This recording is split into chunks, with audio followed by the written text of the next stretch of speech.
everybody, and welcome back to my review. And this time is on episode 3 of Riverdale season 3. Boom boom ba.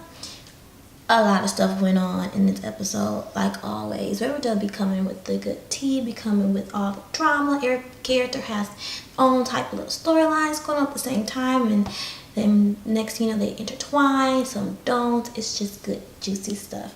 So let's just get to some of the key parts that was just like, whoa, okay?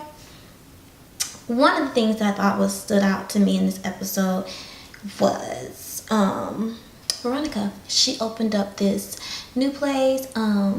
It's called La Bonne Nuit. La Bonne Nuit, I think that's how you say it, La Bonne Nuit. And it's underneath Pop's restaurant. And it's kind of like a teen nightclub, like giving me like, is it the 20s when people used to like do all that singing, and then like it gives me like that jazz singing feel. And she of course gets Josie, which I'm excited that she's getting more like screen time because she's a very interesting character. So I hope she gets a lot of screen time because she's very interesting, and they need to bring her back and keep her on there and give her some love interest. Well, they did give her love interest, but you know, get more in detail with it because she is bomb.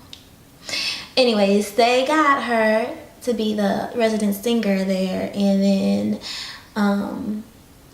about to open up soon. So that's okay. So like Veronica's whole storyline is basically all surrounded by her opening up this place, and then the daddy trying to like sabotage it by getting that penny lady, and then getting the sheriff to come up there asking for money. The penny lady trying to like make them do their drug stuff in there and get protection and stuff. And she basically sneaks over to the other side where the ghoulies make their little drug thing again. Jingle jangle, jingle jingle, jingle jing jang, jingle jangle. Jingle jangle, I think that's what it's called. Jingle jingle. Okay. The drug thingy, jingle jangle. I'm gonna stick with that. That sounds good. Tell me if it's good in the comments. And took pictures of it and then threatened the dad like boom, like haha, you thought it was, and then you're gonna give me $10,000 for. She was talking really fast, so I didn't really get what that was for, but basically she blackmailed the daddy and then got money out of it. So I honestly think that the daddy like actually likes this because it's like she's like basically learning business like him. Maybe she's not doing it illegally, but you know, I feel like some wicked way he's just really into it. I don't know. So let's go into Archie's storyline, which is all around the freaking prison.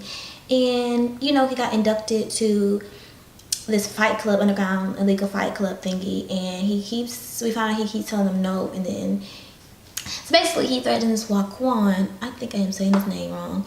But him, and have him fight over his place. And then Archie's like, you know, he tugged on his heart. And he's like, oh no, I'll do it. So now let's get to the juicy parts.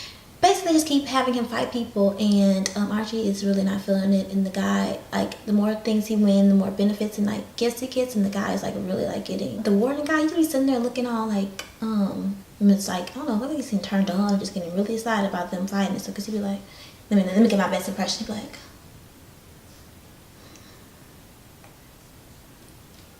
I don't know, it's just freaking weird. But anyway, so that's Archie ends up getting finally like booked when they give him the other guy who used to be the jail cell with them things, and he's like, we're gonna escape. So that was basically happening, his little storyline side of it. Let's go to Betty. So Betty and Jughead, I putting them together because their storyline does intertwine together. Betty and Jughead decide they want to investigate the farm. They want to investigate this game, gargoyles and griffins. Griffins and gargoyles. Hold up, I wrote it down. Griffins and gargoyles. So yeah, they want to do this, investigate, and they think that the farm. So Betty and Jughead decide they want to investigate griffins and gargoyles, and they think that the farm has something to do with it. So Betty decides to infiltrate the farm, because one of the girls there, she helped Ethel with her seizures, and she's a part of the farm, so she wants to do that and talk to Edgar, which is the leader of the farm. And Jughead wants to get in with the game and figure out what the heck is about and why is everybody going crazy committing suicide. So they talk to Ethel, and Ethel all like, oh, you're not worthy of the farm, and you have to be worthy just freaking weird. It's like, not the farm. Ed was like, you're not worthy of playing the game. And he was like, well, I want to be worthy. So he was like, okay, Jughead, you can be worthy of it, but Betty, it doesn't matter how hard you try, you'll never be worthy. Just like, that's so rude. I don't know. Just like, what the dang. But anyways, so basically, Jughead goes and meets her, and they play the game. It's like this little weird little thing. She has to drink. There's 2 cups, and I think 1 cup is just like regular stuff, and the second cup is poison. So he drinks it, and then he ends up picking the one that's not poison. Then she goes back. Well, no. Then she's like, "Oh, you have to kiss me to continue on the game." It's like all these separate rules. She just keeps adding on. Who knows if it's real? Who knows if it's not? To this, So in order to do all that, he passed the test. He didn't get the poison, and he got the book with all the rules and stuff. So then she goes on and tries to kill herself and drinks the poison cup because she knows it's poison because he clearly got the one that wasn't. And she's like, what the heck? She ends up in freaking the hospital again, and he's like, nobody's gonna play this game again, and you had tried to kill yourself. There's something wrong with you. Yada yada yada. Betty goes home, and she's thinking that she goes home, and next thing you know, there's like a whole little circle, and they're like, hey, welcome to the farm, and first you have to tell us all your secrets. And it's her mom, the sister, and like a bunch of random ladies and that girl. So she's telling her to tell all her secrets. Like, that's freaking creepy. Betty's like, I don't know about telling secrets. Your mom did. Your mom told me all her secrets, even about the killing.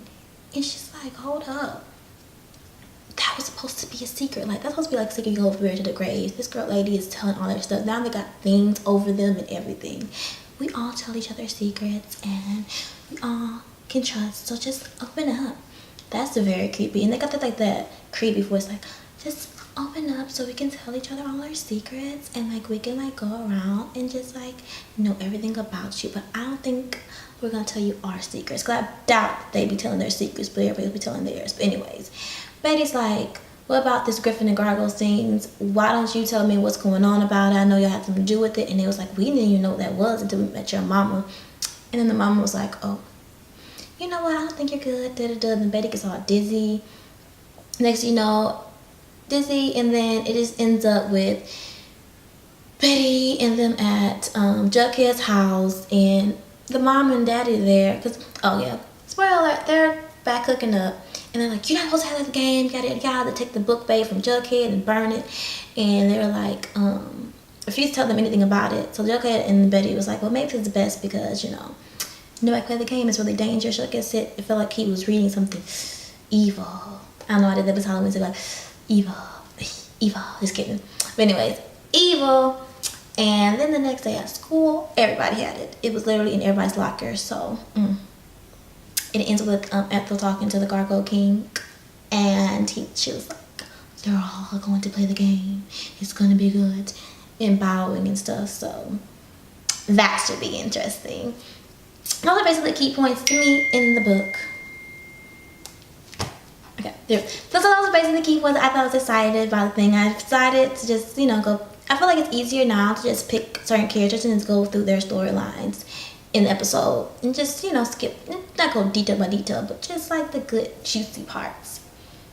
So these the questions. So the next episode is gonna be the parents, and then the kids are gonna play their parents, and I guess we get to see like how the Griffins and Gargoyle thing came about. I'm excited.